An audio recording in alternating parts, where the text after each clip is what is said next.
Hello friends, welcome to HP study lover channel. तो आज के इस वीडियो में हम हिमाचल प्रदेश पटवारी का जो एग्जामिनेशन है उसकी ज्योग्राफी सेक्शन को कवर करेंगे। तो आज की क्लास में मैं आपको क्लास 6 की एनसीईआरटी के बारे में पढ़ाऊंगा। तो क्लास 6 की एनसीईआरटी में आज एक हम इम्पॉर्टेंट चैप्टर करेंगे, the earth in the solar system. तो आज के इस वीडियो में हम सोलर सिस्टम के बारे में जानेंगे। तो सबसे पहले आप सभी को मेरी तरफ से नव वर्ष की हार्दिक शुभकामनाएं, और मैं आशा करता हूं कि आप सभी के लिए ये नव वर्ष ढेर सारी खुशियां लेकर आए। तो चलिए फ्रेंड्स, आज हम इस वीडियो में सोलर सिस्टम के बारे में जानते हैं, जहां से आपके एग्जाम में लगभग 1 मार्क्स का जो क्वेश्चन है वो पूछा जाता है। तो अगर आप इस टॉपिक को ढंग से कर लेंगे तो एग्जाम में आपका 1 मार्क्स जो है वो कहीं नहीं जाने वाला है। तो चलिए सबसे पहले हम बात करते हैं अपने सोलर सिस्टम के बारे में, अपने सौर मंडल के बारे में।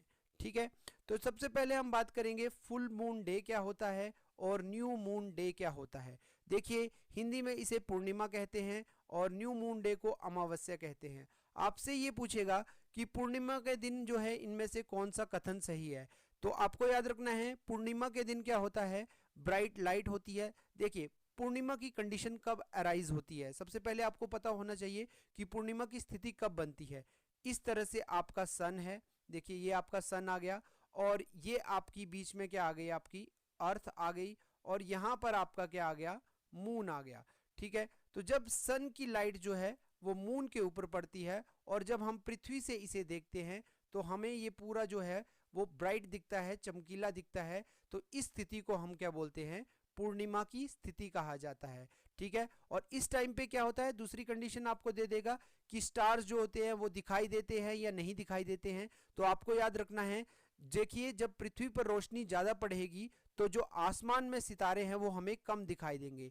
तो स्टार्स जो हैं वो रेयरली विजिबल होंगे, स्टार्स उस नाइट को जो है हमें बहुत कम दिखाई देंगे। और ये कंडीशन जो है वो महीने में 1 बार बनती है। तो आपको याद रखना है, फुल मून डे, पूर्णिमा जो है वो महीने में 1 बार आता है। ठीक है, इस दिन क्या होता है, इस दिन जो सूर्य की रोशनी जब चंद्रमा के ऊपर पड़ती है तो रिफ्लेक्ट होती है और किसके ऊपर आती है, अर्थ पे आती है। या फिर हम जब भी इसको देखते हैं तो हमें जो है वो मून काफी ज्यादा ब्राइट दिखता है, काफी चमकीला दिखता है। और इस स्थिति को हम क्या कहते हैं, इस स्थिति को हम पूर्णिमा की स्थिति कहते हैं, और ये महीने में 1 बार बनती है। और इस दिन जो है लाइट ज्यादा होती है जिस कारण हम सितारों को बहुत कम देख पाते हैं, अपने स्टार्स को बहुत कम देख पाते हैं।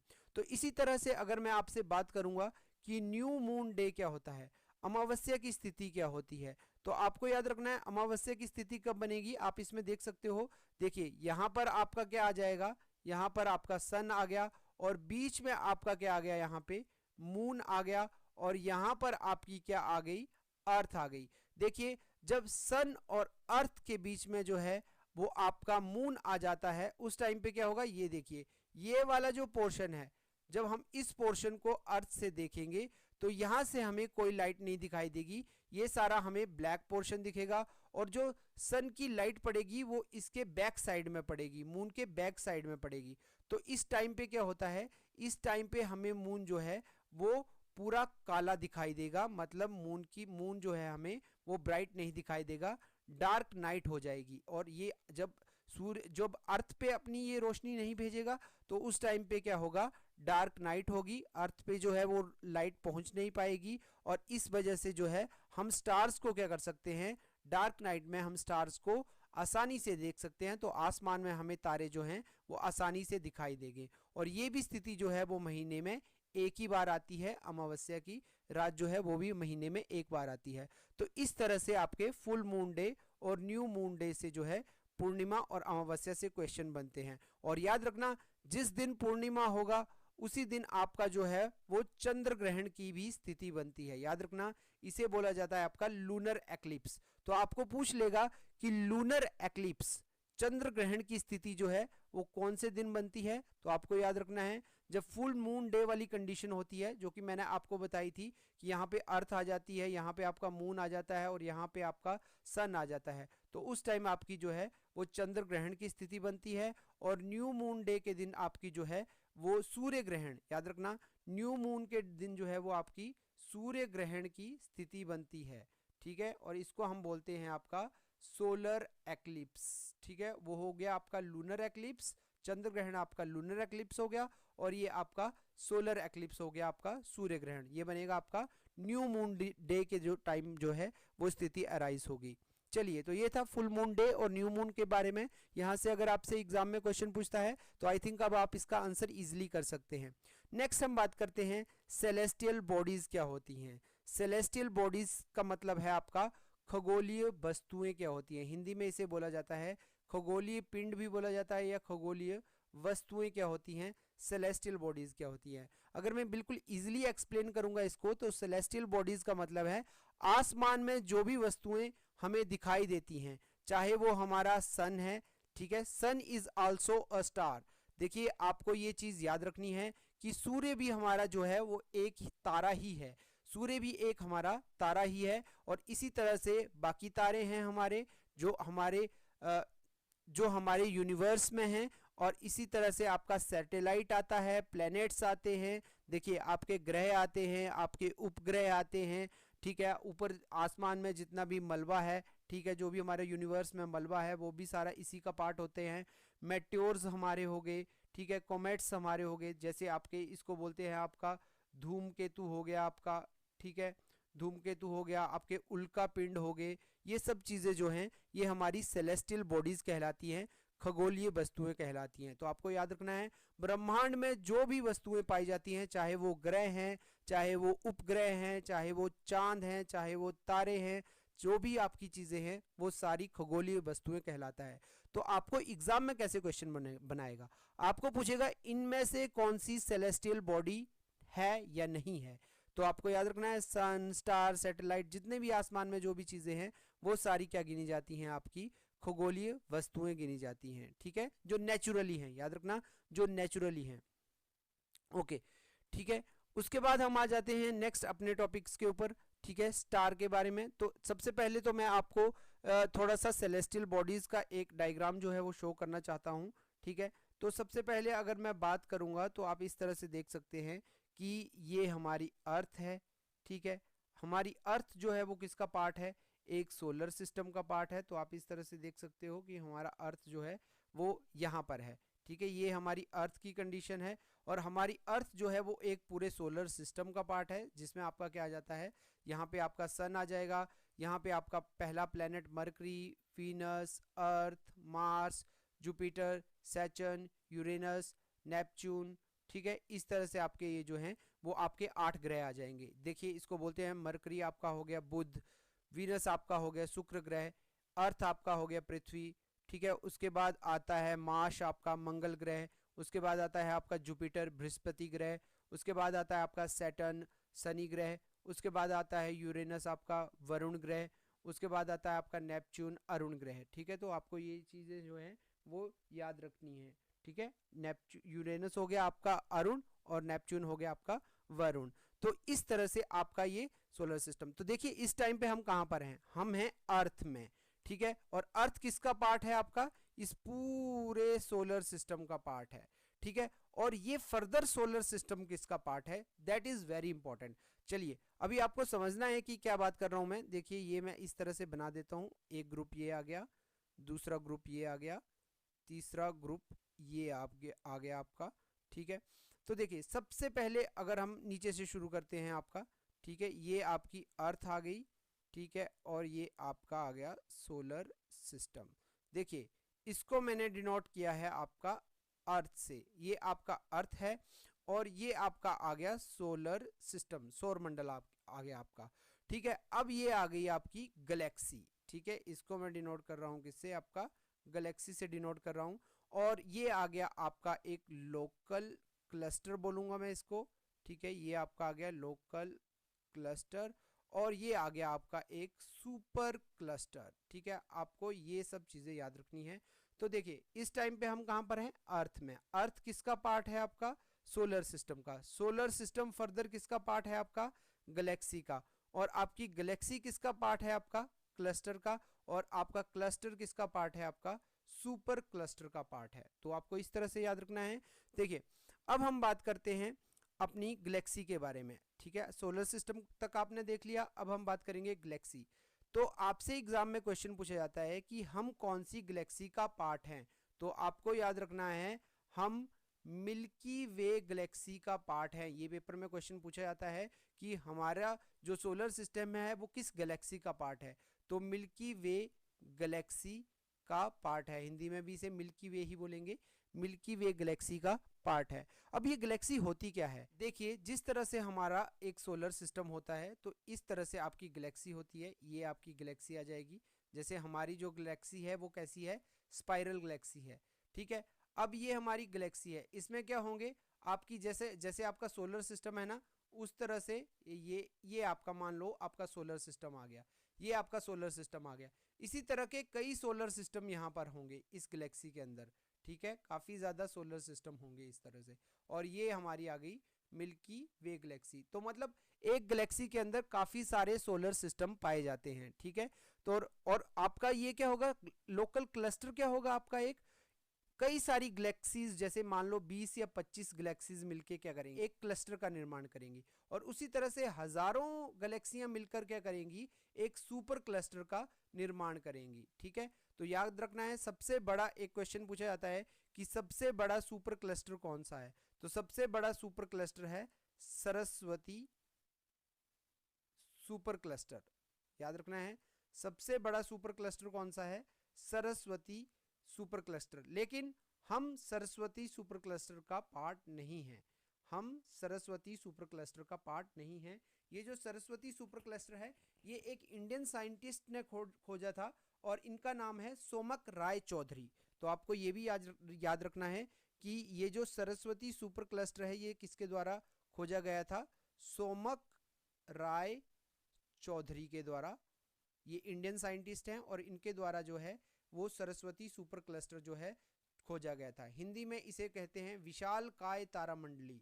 सुपर क्लस्टर को हिंदी में कहेंगे विशाल काय तारामंडली, ठीक है। और इसको खोजा था एक भारतीय वैज्ञानिक ने, सोमक राय चौधरी ने। ये क्वेश्चन एग्जाम में पूछा जा चुका है, ठीक है, कि किसने सरस्वती सुपर क्लस्टर को खोजा था। चलिए अब हम बात करते हैं, तो फिर अगर सरस्वती सुपर क्लस्टर का हम पार्ट नहीं है तो हम किसका पार्ट है, तो याद रखना हम जो हैं वो लैनियाकिया का पार्ट है। देखिए मिल्की वे गैलेक्सी जो है, जो हमारी मिल्की वे गैलेक्सी है वो आपकी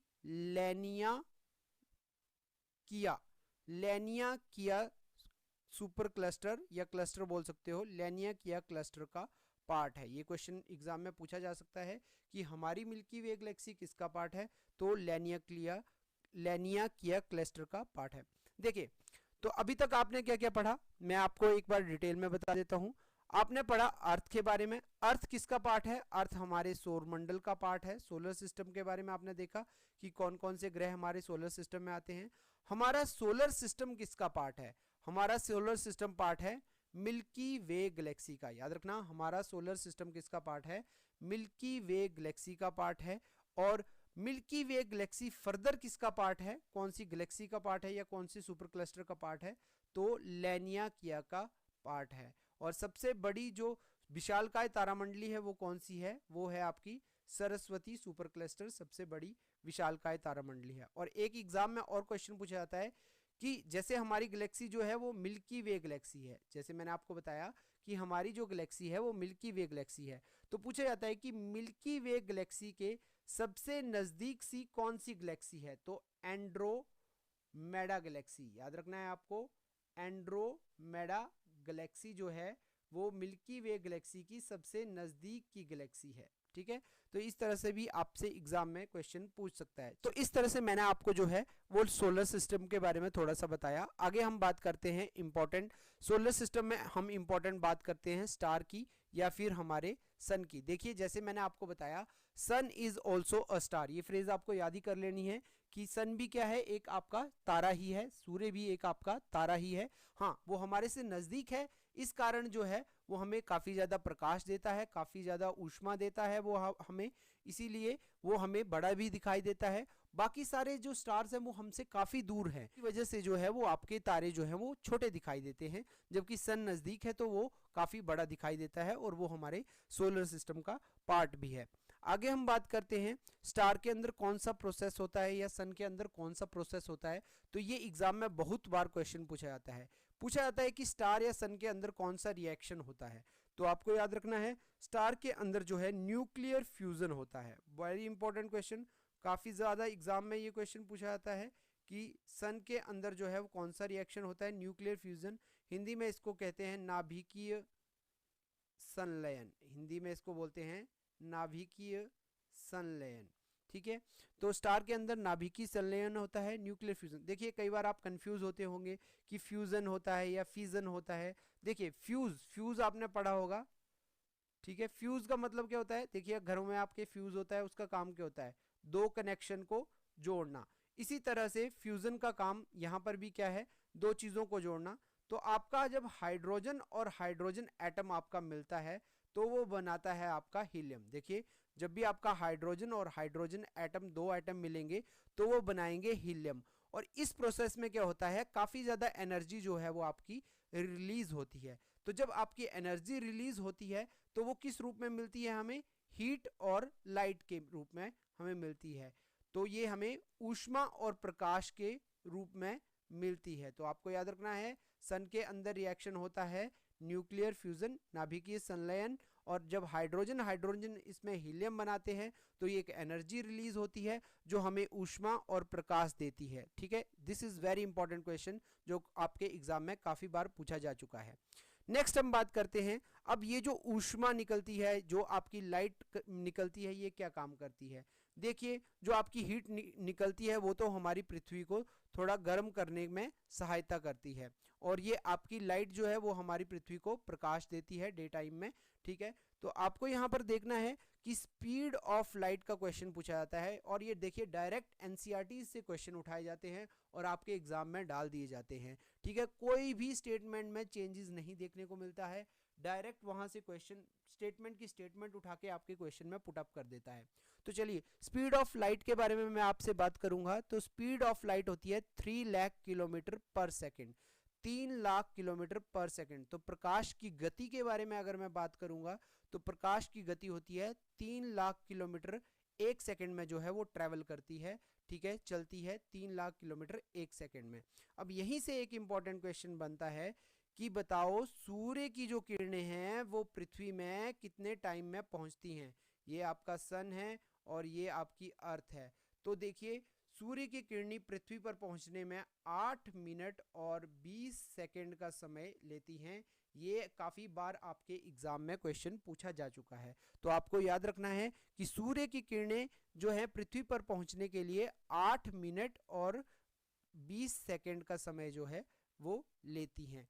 और एक और इम्पॉर्टेंट आजकल एग्जाम में क्वेश्चन पूछा जा रहा है, आपको पूछ ले रहा है कि प्रकाश जो आपको पूछ ले रहा है कि जो मून है आपका, जो चंद्रमा की रोशनी है वो रिफ्लेक्ट होके अर्थ में कितने टाइम में पहुंचती है।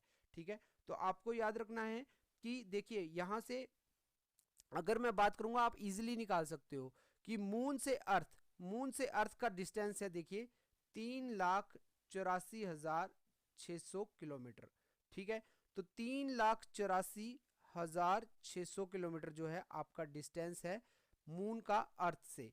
ठीक है, तो आपको पता है speed is equal to distance upon time.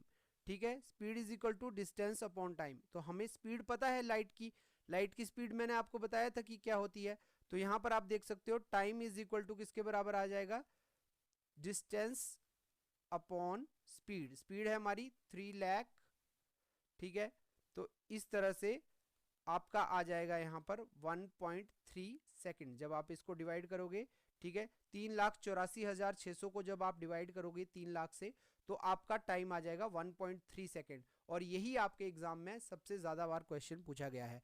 आपको पूछेगा कि जो चंद्रमा की रोशनी है वो रिफ्लेक्ट होके अर्थ के ऊपर कितने समय में पहुंचती है। तो आपको याद रखना है 1.3 सेकेंड में जो है आपकी जो है वो अर्थ के ऊपर पहुंचती है। नेक्स्ट हम बात करते हैं लाइट ईयर के बारे में। तो लाइट ईयर क्या होता है, देखिए वो लाइट ईयर होता है आपका प्रकाश की गति जो है वो एक वर्ष में कितना ट्रेवल करती है। तो आपको याद रखना है प्रकाश की गति जो है 1 लाइट ईयर जो होता है एक साल में कितना 9.46 इंटू 10⁻12 किलोमीटर। 9.46 इंटू 10⁻12 किलोमीटर, इसको प्रकाश वर्ष भी बोलते हैं। तो आपको पूछ लेगा एक प्रकाश वर्ष जो है वो किसके बराबर होता है। तो 1 light year is equal to 9.46 into 10⁻12 kilometre के बराबर होता है, और ये भी काफी बार आपके एग्जाम में क्वेश्चन पूछा गया है। ओके, नेक्स्ट हम बात करते हैं कॉन्स्टेलेशन के बारे में। कॉन्स्टेलेशन को हिंदी में नक्षत्र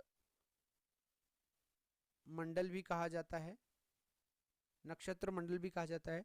अब होता क्या है, कॉन्स्टेलेशन एक होता है डिफरेंट स्टार। देखिए हमारे यूनिवर्स में, देखिए हमारे ब्रह्मांड में जो भी स्टार का एक कुछ पैटर्न बनेगा ना, चाहे वो भालू की आकृति का दिखाई देता हो या कुछ 7 स्टार्स करके दिखाई देता हो, ठीक है, या छोटा भालू बड़ा भालू, इस तरह से हम क्या करते हैं, उन पैटर्न्स को एक नाम दे देते हैं और उसी को हम कॉन्स्टेलेशन बोलते हैं, नक्षत्र मंडल बोलते हैं। ये पुराने समय में काफ़ी ज़्यादा यूज़ किया जाता था। देखिए जब जो हमारे नाभिक होते थे उनको डायरेक्शंस का पता नहीं होता था ना, तो वो एक ध्रुव तारा, मतलब जो हमारा पोल स्टार होता है, उसी की डायरेक्शन को लेकर जो है रात में ट्रेवल किया करते थे समुद्र के मार्ग में, ठीक है। तो इसी का यूज़ करते थे, कॉन्स्टेलेशंस का यूज़ किया जाता था पुराने समय में डायरेक्शन को फाइंड आउट करने के लिए। चलिए तो इसके बारे में हम बात करते हैं। देखिए हम इंपॉर्टेंट 2-3 के बारे में ही बात करेंगे। वैसे तो टोटल 88 कॉन्स्टेलेशंस हैं, ठीक है। आज के टाइम में तो आधुनिक ज़माना है तो इनका काफ़ी यूज़ नहीं होता है, ठीक है, लेकिन पुराने समय में काफ़ी इनका यूज़ किया जाता था। तो देखिए ये 7 स्टार्स का पैटर्न क्या है, सप्तऋषि जिसे हम बोलते हैं, सप्तऋषि मंडल भी बोलते हैं, इसका काफ़ी इंपॉर्टेंट यूज़ होता है। सप्तऋषि मंडल क्या होता है, ठीक है। तो इसमें क्या आएगा, देखिए आपके 2 स्टार्स यहाँ पे बनेंगे, 3 स्टार आपके यहाँ पे बनेंगे और 2 स्टार आपके इस तरह से आएंगे जेड की आकृति में, ठीक है। और यहाँ पर आपका चमकीला सा पोल स्टार दिखेगा जिसकी पोजीशन जो है फिक्स्ड होगी। और जैसे मैंने आपको बताया कि पुराने समय में इसे डायरेक्शन यूज करने के लिए जो था वो यूज किया जाता था। तो इसी तरह से हमने नाम दे दिए, जैसे ये 7 स्टार इकट्ठे हैं तो इसको हमने सप्तऋषि का नाम दे दिया। कोई भालू की आकृति बनेगी, ठीक है, तो उसको हमने बिग बियर का नाम दे दिया, या फिर उर्सा मेजर भी बोलते हैं इसको, इसका नाम दे दिया, ठीक है। तो आपको बस ये याद रखना है कि कॉन्स्टेलेशन क्या है, और टोटल 88 कॉन्स्टेलेशन के आसपास हैं जिनको हमने डिफाइन किया हुआ है। नेक्स्ट हम बात करते हैं प्लैनेट्स। देखिए प्लैनेट्स से बहुत ही इंपॉर्टेंट क्वेश्चन पूछा जाता है। तो फर्स्ट ऑफ ऑल आपको ये याद रखना है कि प्लैनेट एक ग्रीक वर्ड है, प्लैंटाई से बना हुआ है ये, द वंडरर जिसका मतलब है एक घूर्णन करना, घूमना मतलब, ठीक है। और जैसा कि आपको पता ही है कि प्लैनेट सन का चक्कर काटते हैं, तो उसी से ये नाम जो है वो ड्राइव किया गया है। अच्छा चलिए आगे बात करते हैं। देखिए प्लैनेट्स की कुछ बातें आपको याद रखनी है। प्लैनेट्स जो है वो क्या होता है, जो आपका सूर्य के अराउंड चक्कर लगाता है उसको हम प्लैनेट बोलते हैं। प्लैनेट का अपना कोई प्रकाश नहीं होता है, ना ही प्लैनेट की अपनी कोई ऊष्मा होती है। नो लाइट नो हीट, अपना कोई प्रकाश नहीं होता, अपनी कोई ऊष्मा नहीं होती है, और ये तारों की रोशनी से जगमगाते हैं और तारों की रोशनी से ही इन्हें क्या मिलती है, लाइट मिलती है। चलिए कुछ इंपॉर्टेंट क्वेश्चंस प्लैनेट्स में से देख लेते हैं। तो सबसे पहले अगर हम बात करते हैं अपने सोलर सिस्टम की, तो वहाँ पे हमारा सन आता है। सन के बाद हमारा देखिए सबसे नियरेस्ट, आपको पूछा जाएगा which one of the following is the nearest planet to the sun, सूर्य से सबसे नज़दीक पर कौन सा ग्रह है। तो आपको याद रखना है सबसे नज़दीक का ग्रह मरकरी है, और इसे हम हिंदी में इसे हम बुध ग्रह कहते हैं। तो सबसे नियरेस्ट प्लैनेट कौन सा है आपका, मरकरी। मरकरी में से आपको 2 या 3 क्वेश्चन इंपॉर्टेंट पूछेंगे, वो मैं आपको यहाँ पे लिखवा देता हूँ कि कौन कौन से मरकरी में से इंपॉर्टेंट क्वेश्चंस पूछे जाते हैं। तो सबसे पहले आपको याद रखना है क्लोजेस्ट टू द सन, ठीक है, क्लोजेस्ट टू द सन, सूर्य के सबसे नज़दीक कौन सा ग्रह है, मरकरी ग्रह है, बुध ग्रह है आपका। दूसरा आपको क्वेश्चन पूछेगा कि कौन सा ऐसा ग्रह है जिसका सैटेलाइट नहीं है, जिसका अपना कोई उपग्रह नहीं है। जैसे देखिए अर्थ का उपग्रह है मून, ठीक है, अर्थ का उपग्रह है मून, तो इसी तरह से आपका मरकरी और वीनस का कोई सैटेलाइट नहीं है। याद रखना ये 2 ग्रह ऐसे हैं जिनका कोई भी सैटेलाइट नहीं है, कोई भी उपग्रह नहीं है। तो दूसरा क्वेश्चन ये आपको इंपॉर्टेंट याद रखना है। तो तीसरा क्वेश्चन आपको पूछेगा कि क्या मरकरी का वायुमंडल है, क्या इसका एटमॉस्फेयर है। तो याद रखना है मरकरी का कोई एटमॉस्फेयर नहीं है, कोई वायुमंडल नहीं है। देखिए जिस तरह से अर्थ का एक एटमॉस्फेयर है, एक ब्लैंकेट है, जैसे ओजोन लेयर हमारी प्रोटेक्शन करती है, उसी तरह से मरकरी में कोई प्रोटेक्शन नहीं है, कोई लेयर इसकी प्रोटेक्शन नहीं करती है, ठीक है। तो आपको ये याद रखना है कि मरकरी का कोई ब्लैंकेट नहीं है, कोई इसकी जो है ओजोन लेयर वगैरह कुछ नहीं है इसकी, ठीक है। नेक्स्ट हम बात करते हैं इसकी डायरेक्शन की। देखिए 2 तरह से आपके जो ग्रह हैं वो घूमते हैं। देखिए जैसे ये आपका सन है, तो एक तो हो गया कि सन के अराउंड चक्कर लगाएगा, ठीक है, इसको बोलते हैं हम आपका रिवोल्यूशन, ठीक है, परिक्रमा करना, ठीक है। और दूसरा होता है जैसे ये आपका ग्रह है तो ये अपनी एक्सिस पे ही ऐसे घूमता रहेगा गोल गोल, ठीक है, तो इसको हम बोलते हैं घूर्णन करना या रोटेशन करना। अपनी एक्सिस पे क्या करता है, ये रोटेट करता है। तो इसी तरह से मरकरी जो है वो कैसे आपका रोटेट करता है, याद रखना है आपको, ये आपका वेस्ट टू ईस्ट डायरेक्शन में जो है वो रोटेट करता है। मरकरी कैसे करता है आपका rotate, west to east, west से ईस्ट की तरफ। तो ये कौन सी डायरेक्शन हुई आपकी, एंटी क्लॉकवाइज। याद रखना है ये आपकी एंटी क्लॉकवाइज। घड़ी ऐसे घूमती है ना आपकी, ऐसे इस डायरेक्शन में, ठीक है, लेकिन ये ग्रह कैसे घूमता है आपका, उल्टी डायरेक्शन में, एंटी क्लॉकवाइज डायरेक्शन में घूमता है। यहां से भी क्वेश्चन बनता है। सिर्फ दो ही ऐसे ग्रह हैं आपके जो आपके क्लॉकवाइज घूमते हैं। देखिए एग्जाम में यही पूछता है कि कौन से ऐसे दो ग्रह हैं जो आपके क्लॉकवाइज जो हैं वो घूमते हैं। तो आपको याद रखना है, एक आपका हो गया वीनस, एक आपका शुक्र ग्रह हो गया, ठीक है, और आपका एक हो गया अरुण ग्रह, ठीक है, आपका यूरेनस। ठीक है, ये दो ऐसे ग्रह हैं जो आपके क्लॉकवाइज घूमते हैं। बाकी जितने भी ग्रह हैं ना यहाँ पे, वो सारे एंटी क्लॉकवाइज ही घूमते हैं। आपका मरकरी भी एंटी क्लॉकवाइज घूमता है, आपका अर्थ भी एंटी क्लॉकवाइज घूमता है, आपका मार्स भी एंटी क्लॉकवाइज घूमता है, जुपिटर, आपका सैटर्न, आपका नेपच्यून, ये सभी एंटी क्लॉकवाइज घूमते हैं। सिर्फ दो ही ऐसे प्लेनेट हैं, आपका वीनस और आपका जो है यूरेनस। तो ये 3-4 इंपॉर्टेंट क्वेश्चन थे मरकरी के बारे में, तो आपको याद रखना है। नेक्स्ट हम बात करते हैं वीनस से। वीनस से क्या क्या इंपॉर्टेंट क्वेश्चन पूछे जाते हैं। तो देखिए वीनस से पहला आपका क्वेश्चन पूछता है कि अर्थ के सबसे नजदीक का ग्रह कौन सा है। तो आपको याद रखना है वीनस जो है वो आपका सबसे नजदीक का ग्रह है, शुक्र ग्रह जो है वो आपके अर्थ का सबसे नजदीक का ग्रह है।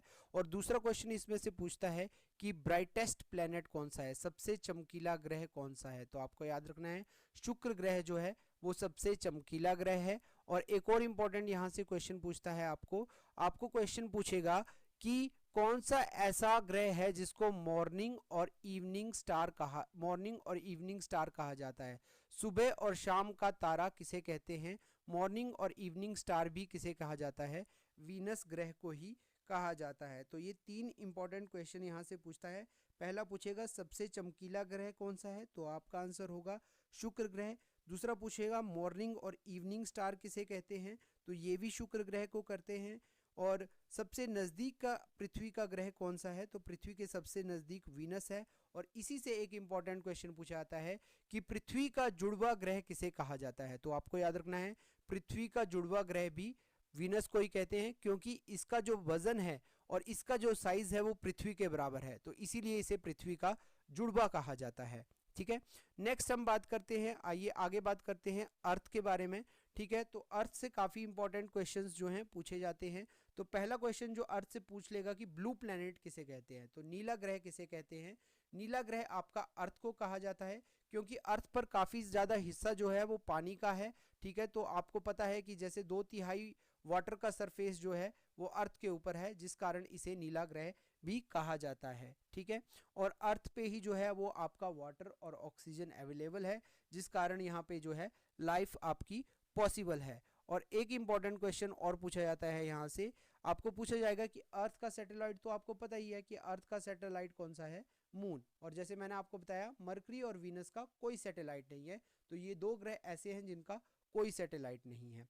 और नेक्स्ट इंपॉर्टेंट जो आपसे क्वेश्चन पूछेगा अर्थ के बारे में, वो सबसे ज़्यादा पूछा जाता है कि अर्थ की शेप क्या है। आगे हम बात करेंगे अर्थ के शेप के बारे में, तो मैं तब आपको बताऊंगा कि अर्थ की शेप जो है वो जियोइड शेप है, गोलाब बोलते हैं जिसको हम, जियोइड शेप जो है वो अर्थ की शेप है। और एक इंपॉर्टेंट पूछा जाता है कि अर्थ का टिल्ट कितना है। देखिए अर्थ जो है ना वो इस तरह से टिल्टेड है आपकी, जैसे ये नॉर्मल आपका ये आता है, ठीक है, तो इस तरह से अर्थ, तो इस तरह से आपकी अर्थ टिल्टेड है। और ये जो टिल्ट है वो 23.5 डिग्री का है। तो जो पृथ्वी है वो अपनी धुरी पर कितनी झुकी हुई है, तो आपको याद रखना है पृथ्वी अपनी धुरी पर जो है वो 23.5 डिग्री जो है वो झुकी हुई है। ये कुछ इंपॉर्टेंट क्वेश्चंस जो हैं वो अर्थ से पूछे जाते हैं। आगे हम बात करते हैं अपने प्लेनेट मार्स के बारे में, मंगल ग्रह के बारे में।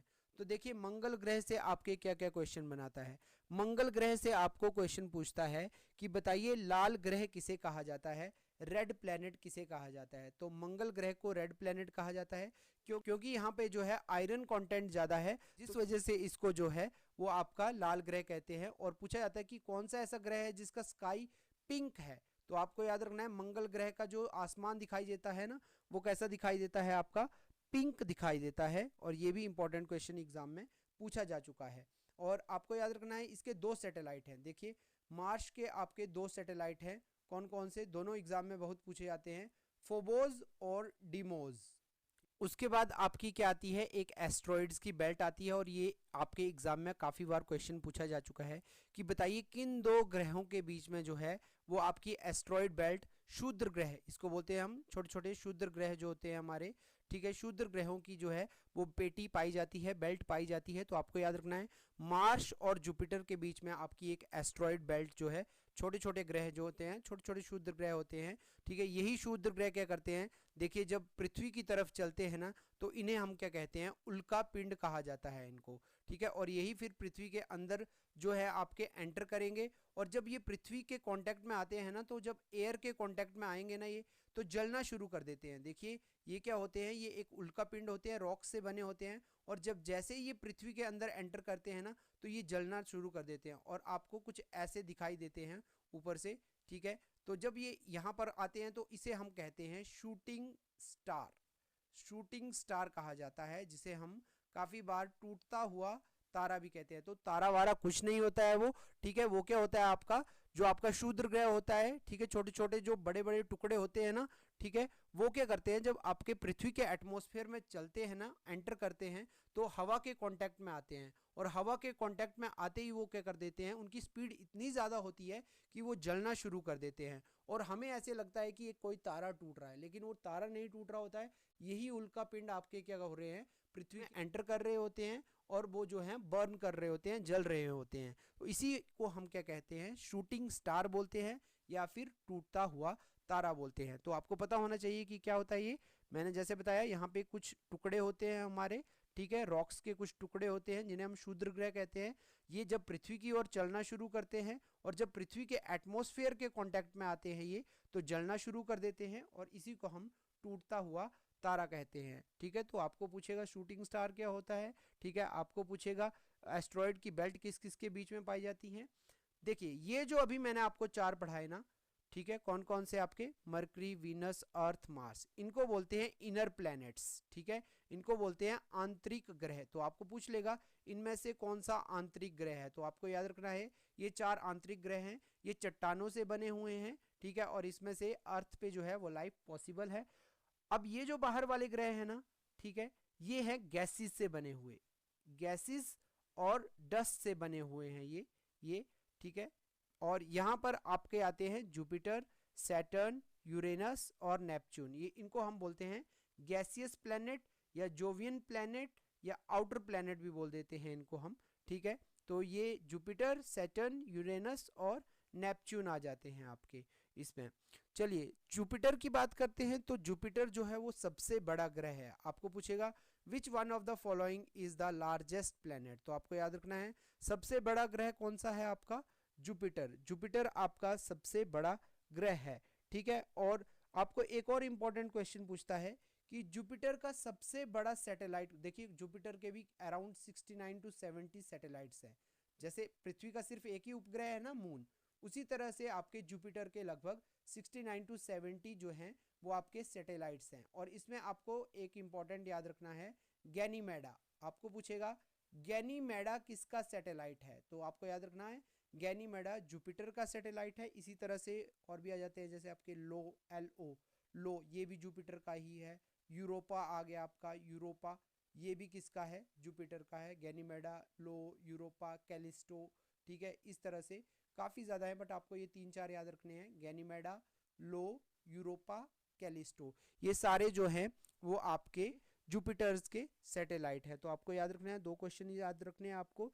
सबसे पहले सबसे बड़ा ग्रह कौन सा है, लार्जेस्ट प्लैनेट कौन सा है, तो आपको याद रखना है जुपिटर सबसे बड़ा ग्रह है आपका, और सबसे भारी भी यही है आपका। और दूसरा आपको याद रखना है, ठीक है, ये फास्टेस्ट है, ये फास्टेस्ट है, मतलब ये जो है वो अपनी घुरी पे जो है वो सबसे तेज घूमता है। देखिए सिर्फ ये 9 घंटे में ही, जैसे आपकी पृथ्वी कितना टाइम लेती है, आपकी पृथ्वी अगर अपनी एक्सिस पर घूमना है तो वो आपका 24 घंटे का समय लेता है। इसी तरह से आपका जो आपका बृहस्पति ग्रह है, आपका जुपिटर है, सिर्फ अराउंड 9 to 10 हावर में जो है 10 हावर के आसपास जो है ये अपना एक चक्कर जो है वो ऐसे अपने एक्सिस पर पूरा कर लेता है। जिस तरह से ये सबसे फास्ट है ना अपनी एक्सिस पे, मन में क्वेश्चन अराइज हो रहा होगा तो फिर स्लोएस्ट कौन सा है? तो याद रखना है आपको, वीनस जो है वो सबसे स्लोएस्ट है। अपनी घुरी पे जो है वीनस सबसे जो है स्लो घूमता है और अराउंड 243 डेज ले लेता है ये अर्थ के कंपैरिजन में। 243 दिन ले लेता है अपनी एक्सिस पर ही घूमने के लिए। तो ये काफ़ी स्लो प्लेनेट है वीनस। वीनस बहुत ही लेट घूमता है अपनी एक्सिस पे, जबकि जुपिटर जो है वो बहुत ही फास्ट घूमता है अपनी एक्सिस पे। तो ये आपको दो फैक्ट्स जो हैं जुपिटर से रिलेटेड याद रखने हैं। नेक्स्ट हम बात करते हैं सैटर्न के बारे में। देखिए अभी ये जो लास्ट के 3 प्लेनेट आ रहे हैं ना आपके, ठीक है, इनके अपने रिंग्स हैं, ठीक है। तो आपको पूछेगा कौन कौन से ऐसे 3 प्लेनेट है जिनके बाहर जो हैं वो रिंग्स छल्ले बने हुए हैं आपके, ठीक है। तो आपके सैटर्न के बाहर भी छल्ले बने हुए हैं, आपके जो है नेपच्यून के बाहर भी छल्ले बने हुए हैं, और आपके यूरेनस के बाहर भी छल्ले बने हुए हैं। तो आपको याद रखना ये 3 ग्रह ऐसे हैं जिनके ऊपर जो है छल्ले रिंग्स बने हुए हैं मतलब आपके, ठीक है। तो सैटर्न के बारे में कुछ इंपॉर्टेंट बात करते हैं। सैटर्न जो है सेकंड लार्जेस्ट प्लेनेट है। दूसरा सबसे बड़ा ग्रह कौन सा आता है? सैटर्न आता है आपका, ठीक है। और इसका एक इंपॉर्टेंट सैटेलाइट आपको याद रखना है, टाइटन। ये पूछता है कि टाइटन किसका सैटेलाइट है, तो आपको याद रखना है टाइटन जो सैटेलाइट है वो आपका सैटर्न का सैटेलाइट है। तो ये इंपॉर्टेंट क्वेश्चन पूछा जाता है कि टाइटन किसका सैटेलाइट है, तो आपको याद रखना है ये आपका सैटर्न का सैटेलाइट है। चलिए, और एक और क्वेश्चन एग्जाम में पूछता है कि बताइए सबसे ज्यादा सैटेलाइट कौन से ग्रह के हैं। देखिए पहले जुपिटर के हुआ करते थे, लेकिन अभी जो हैं वो सबसे ज्यादा ग्रह किसके हैं आपके? ये हैं आपके सैटर्न के। अराउंड 80 के आसपास हैं ये, ठीक है। 82 इसका नंबर है, तो आपको याद रखना है सबसे ज्यादा ग्रह किसके हैं आपके? सैटर्न के, 82 सैटेलाइट। और दूसरे नंबर पे आता है जुपिटर। तो पहले जुपिटर हुआ करता था, लेकिन अभी रिसेंटली जो खोजे गए हैं तो उसके अनुसार जो है सैटर्न के सबसे ज़्यादा सैटेलाइट है, 82 सैटेलाइट्स हैं सैटर्न के। नेक्स्ट हम बात करते हैं यूरेनस के बारे में। तो यूरेनस से आपको क्वेश्चन पूछेगा कि यूरेनस को कैसा प्लैनेट कहते हैं, तो इसको ग्रीन प्लैनेट भी कहा जाता है, ठीक है। देखिए ग्रीनिश है ये, ठीक है। हरित ग्रह भी बोलते हैं इसे, हरा ग्रह भी बोलते हैं, ठीक है। और इसका कारण है आपका मीथेन गैस की प्रेजेंस, ठीक है। जो मीथेन गैस की काफ़ी ज़्यादा प्रेजेंस पाई जाती है इसमें, इसके कारण जो है इसे हरित ग्रह भी बोलते हैं, ठीक है। काफ़ी ज़्यादा मात्रा में यहाँ पे जो है वो मीथेन गैस है, और मीथेन गैस के ही छल्ले आपको जो है वो इसके इर्द गिर्द आपको देखने को मिलेंगे, ठीक है। इससे इंपॉर्टेंट क्वेश्चन तो यही बनता है कि आपका ये सबसे ज़्यादा टिल्ट किस ग्रह का। जैसे देखिए जिस तरह से मैंने आपको बताया था ना कि पृथ्वी का टिल्ट कितना है, पृथ्वी का टिल्ट है आपका 23.5 डिग्री। उसी तरह से आपका ये जो प्लेनेट है ना ये बिल्कुल ऐसे झुका हुआ है, ऐसे झुका हुआ है ये, ठीक है। इसका अप्रोक्सीमेटली 98 डिग्री, मतलब ऐसे उल्टा बोल सकते हो, उल्टा प्लेनेट भी बोलते हैं इसको, ठीक है। तो आपको पूछेगा कि उल्टा प्लेनेट किसे कहा जाता है, तो यूरेनस आपके अरुण ग्रह को कहा जाता है। 98 डिग्री का टिल्ट है, आप देख लीजिए ना, 90 तो यहाँ हो गया आपका इसका ये, ठीक है। और इस तरह से कोई झुका होगा ना तो उसको 98 डिग्री बोलेंगे। तो ये बिल्कुल उल्टा ग्रह है, ऐसे झुका हुआ है नीचे की तरफ ये, ठीक है। चलिए नेक्स्ट बात करते हैं नेपट्यून ग्रह की। नेपट्यून से क्या क्वेश्चन पूछता है? सबसे दूर है ये, ठीक है, फारथेस्ट प्लेनेट भी बोला जाता है इससे। सबसे नज़दीक हो गया आपका मरकरी, और सबसे दूर हो गया आपका नेपच्यून। नेपच्यून आपका सबसे दूर का ग्रह है और सबसे ठंडा ग्रह भी है ये, कोल्डेस्ट प्लेनेट भी बोलते हैं इसको, ठीक है। और इसके बाहर भी आपको जो है वो रिंग्स देखने को मिल जाएंगे, मीथेन के रिंग्स इसके बाहर भी बने हुए हैं। तो ये था कुछ इंपॉर्टेंट आपका ग्रह से जो आपसे क्वेश्चन पूछे जाते थे। मैंने ऑलमोस्ट सारे कवर कर दिए हैं, ठीक है, जो भी ग्रह से आपके क्वेश्चन पूछे जाते थे। और प्लूटो की बात करेंगे तो देखिए प्लूटो 2006 से पहले ग्रह की कैटेगरी में काउंट होता था, लेकिन बाद में IAU इंटरनेशनल एस्ट्रोनॉमिकल यूनियन ने, ठीक है, जो कि है अंतर्राष्ट्रीय खगोलीय आपकी इकाई जो है, इसने इसको क्या कर दिया है, प्लेनेट की कैटेगरी से बाहर कर दिया है। अब आप बोलोगी कि इसको क्यों प्लेनेट की कैटेगरी से बाहर किया, तो इसके 3 कारण हैं। देखिए IAU मानती है कि सिर्फ हम प्लेनेट उन्हें ही कहा जाता है जो हमारी 3 कंडीशन को जो है वो सेटिस्फाई कर दे। कौन कौन सी 3 कंडीशन है ये आप देख सकते हो। देखिए प्लूटो जो था वो 2006 में आपका ग्रह तक 2006 तक ग्रह की कैटेगरी में आता था। IAU ने क्राइटेरिया सेट किया प्लेनेट के लिए, और उन्होंने कहा कि हम सिर्फ उन्हीं चीज़ों को जो है प्लेनेट मानेंगे जो ये जो ये 3 कंडीशन को सेटिस्फाई करेगा। पहला, celestial bodies which revolve around the sun, ठीक है, वो बॉडी जो आपकी सूर्य के अराउंड चक्कर काटेगी। तो भाई प्लूटो भी काटता था चक्कर, ये एक कंडीशन ये प्लूटो फुलफिल करता था। अच्छा, दूसरी कंडीशन क्या थी, minimum mass so that acquired spherical shape, इतना वजन होना चाहिए कि वो अपनी स्फेरिकल शेप ले ले, ठीक है। तो प्लूटो इसको भी फॉलो करता था, ठीक है, कि प्लूटो क्या था, प्लूटो का वजन इतना था कि उसकी स्फेरिकल शेप बन सके। फिर क्यों, तीसरी कंडीशन क्या आती है, दैट डज नॉट इंटरसेक्ट और ओवरलैप अदर प्लैनेट्स ऑर्बिट। देखिए कोई भी प्लैनेट है वो दूसरे प्लैनेट के पाथ को जो है वो कट नहीं करना चाहिए, और प्लूटो इसी कैटेगरी को फॉलो नहीं करता था। प्लूटो क्या करता था, प्लूटो नेपच्यून का जो पाथ था उसके बीच में घुस जाता था, ठीक है, जिस वजह से प्लूटो को क्या किया गया, ग्रह की कैटेगरी से बाहर निकाल दिया गया। तो ये एग्जाम में यहाँ से क्वेश्चन आजकल बन रहा है कि बताइए इनमें से प्लेनेट होने के लिए कौन सी कंडीशन को फुलफिल करना जरूरी है। तो 3 कंडीशन है, याद रखना। पहला, सूर्य के अराउंड घूमना चाहिए, उसके सूर्य का चक्कर लगाना चाहिए उसको। दूसरा, इतना वजन होना चाहिए कि उसकी जो है स्फेरिकल शेप बन सके। और तीसरा जो है, किसी दूसरे के पाथ को वो ओवरलैप या इंटरसेक्ट नहीं करता हो।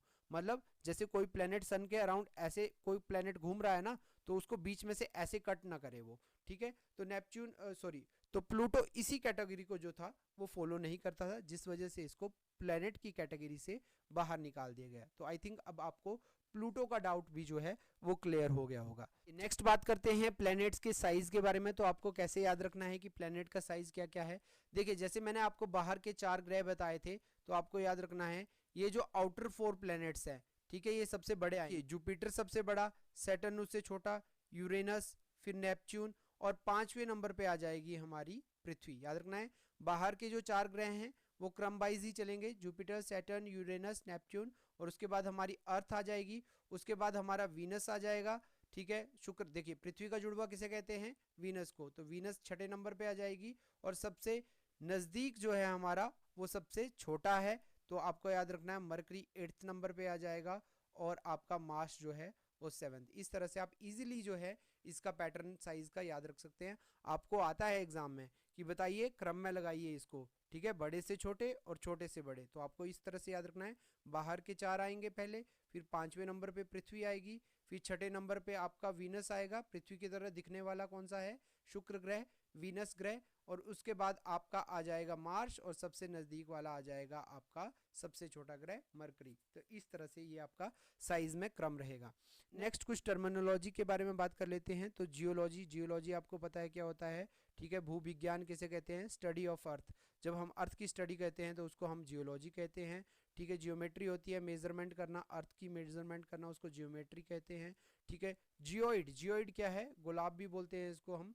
जियोइड हमारी शेप है अर्थ की, अर्थ का जो हमारा आकार है वो इस तरह से है, आपका जियोइड है, तो इसको जियोइड बोलते हैं। जियोइड आपने देखा होगा, ग्लोब देखा है ना, जैसे वही शेप आ जाती है, उसी को हम जियोइड बोलते हैं।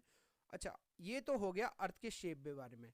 अब अर्थ जिस पाथ पे चलती है, जिस रास्ते पे अर्थ घूमती है, उसका शेप कैसा है, तो उसका शेप है ऑर्बिट शेप, जो उसको ऑर्बिट शेप भी बोलते हैं हम इसको, हिंदी में इसको कक्षक भी बोलते हैं, ठीक है। तो कि किस कक्षा में जो है पृथ्वी घूमती है, ये आपसे क्वेश्चन पूछेगा, तो आपको याद रखना है एलिप्टिकल और इलोंगेटेड, इसको अर्धवृत्ताकार भी बोला जाता है, हिंदी में इसको बोलेंगे अर्धवृत्ताकार, ठीक है।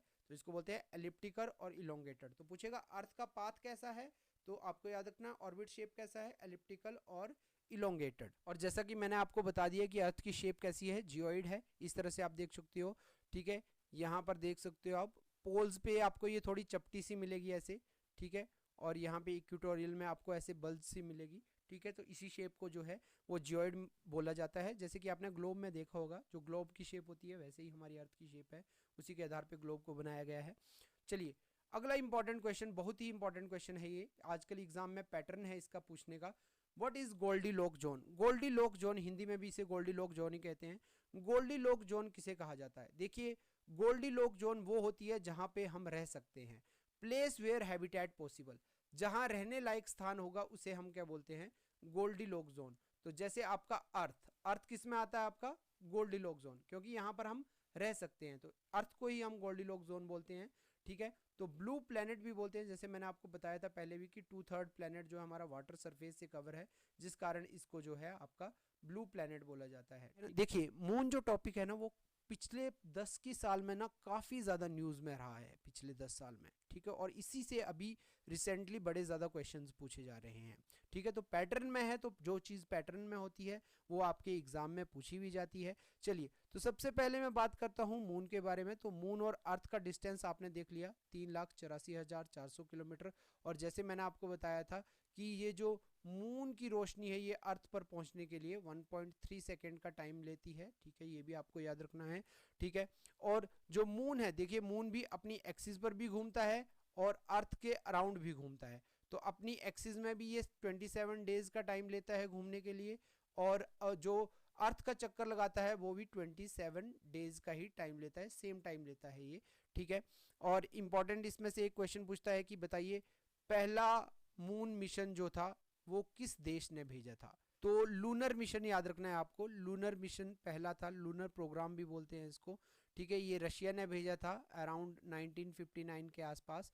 तो पहला जो स्पेस क्राफ्ट भेजा गया था, तो पहला जो मून मिशन भेजा गया था वो भेजा गया था रशिया के द्वारा लूनर मिशन के रूप में 1959 में, ठीक है। लेकिन ये अनमैन था, इसमें कोई आदमी नहीं गया था। तो पहला जो मैन वाला जो भेजा था वो यूएसए ने भेजा था, और इस मिशन को काफ़ी ज़्यादा एग्जाम में पूछा गया है, अपोलो 11 मिशन, ठीक है। तो याद रखना है अपोलो 11 मिशन जो था वो यूएसए का था, और ये 21 जुलाई 1969 को भेजा गया था। और इसमें गए थे आपके नील आर्मस्ट्रॉन्ग और बज एल्ड्रिन। और ये तो आपने सुना ही होगा क्वेश्चन काफ़ी ज़्यादा, कि चांद की सतह पर रखने वाला पहला कदम किसके द्वारा रखा गया था। ये रखा गया था नील आर्मस्ट्रॉन्ग के द्वारा। गए तो दोनों थे, लेकिन नील आर्मस्ट्रॉन्ग ने पहले पैर रखा, तो बस उनका ही नाम लिया जाता है। तो आपको याद रखना है नील आर्मस्ट्रॉन्ग जो थे वो पहले थे जिन्होंने चांद पर कदम रखा था, ठीक है। आगे बात करते हैं एस्ट्रॉइड्स के बारे में। तो एस्ट्रॉइड्स क्या होते हैं, जिस तरह से मैंने आपको बताया था कि एस्ट्रॉइड्स क्या होता है, जैसे कि मैंने आपको बताया था, ये देखिए, ठीक है। यहाँ पर आपकी क्या है, एस्ट्रॉइड की एक बेल्ट है, छोटे छोटे ग्रह हैं, ठीक है। और ये घूमते रहते हैं, और जब ये क्या होते हैं पृथ्वी की तरफ चलना शुरू कर देते हैं, इनको बोला जाता है मिटेओर्स, ठीक है। इसको हम बोलते हैं क्षुद्र ग्रह हिंदी में, इसको बोलेंगे क्षुद्र ग्रह, और इसको बोलेंगे आपका उल्का पिंड। मेटेओर्स को बोलेंगे आपका उल्का पिंड, ठीक है। एस्ट्रॉइड बेल्ट पाई जाती है किसके किसके बीच में, मार्स और जुपिटर के बीच में, ठीक है। और मेटेओर्स मैंने आपको बताया था रॉक्स, डस्ट, गैसेस से बने होते हैं, और ये पृथ्वी के सरफेस की तरफ चलना शुरू कर देते हैं। और जब ये पृथ्वी पे गिरेंगे ना कहीं पे, तो वहाँ पे गड्ढा कर देंगे इस तरह से, ठीक है। और यहाँ पे जब पानी भर जाएगा तो ये लेक बन जाएगी। इसी का एग्जाम्पल है एक आपका लोनार लेक, जो कि महाराष्ट्र में बनी गई है। तो पूछा जाता है लोनार लेक किसका एग्जाम्पल है, तो मेटेओर्स का एग्जाम्पल है, ठीक है। ये काफ़ी ज़्यादा एग्जाम में पूछा गया है कि उल्का पिंड से कौन सी झील जो है वो बनी हुई है। तो आपको याद रखना है ये लोनार लेक बनी हुई है। नेक्स्ट गैलेक्सी के बारे में, जैसे आपको मैंने शुरू में पढ़ा दिया था कि क्या होती है, इस तरह से एक आर्म बनी होती है। हमारी जो गैलेक्सी है वो मिल्की वे गैलेक्सी है, ये हमने शुरू में ही पढ़ लिया था। और इसकी जो शेप पूछी जाती है, हाँ याद रखना है, मिल्की वे गैलेक्सी जो है वो स्पाइरल गैलेक्सी है। ये पूछता है आपको कि मिल्की वे गैलेक्सी का आकार कैसा है, स्पाइरल है, सर्पीली बोलते हैं हिंदी में इसको, सर्पीली। इसका आकार जो है सर्पीली। 3 टाइप की होती है गैलेक्सीज, कौन कौन सी आपकी, एक तो स्पाइरल आती है, देखिए इस तरह से होगी स्पाइरल वाली गैलेक्सी, ठीक है। और दूसरी आपकी आती है आपकी अंडाकार, ऐसे अंडे की तरह, ठीक है, अंडाकार, एलिप्टिकल बोलते हैं इसको, ठीक है। और तीसरी आपकी होती है इरेगुलर, जिसकी कोई भी शेप नहीं होगी, इरेगुलर, ठीक है। तो ये 3 टाइप की गैलेक्सी होती है, लेकिन 70% गैलेक्सीज जो हैं वो स्पाइरल ही हैं ज़्यादातर। और हमारे सबसे नज़दीक की गैलेक्सी कौन सी है, ये शुरू में मैंने आपको पढ़ाया था, एंड्रोमेडा गैलेक्सी, इसके बारे में हम पढ़ चुके हैं।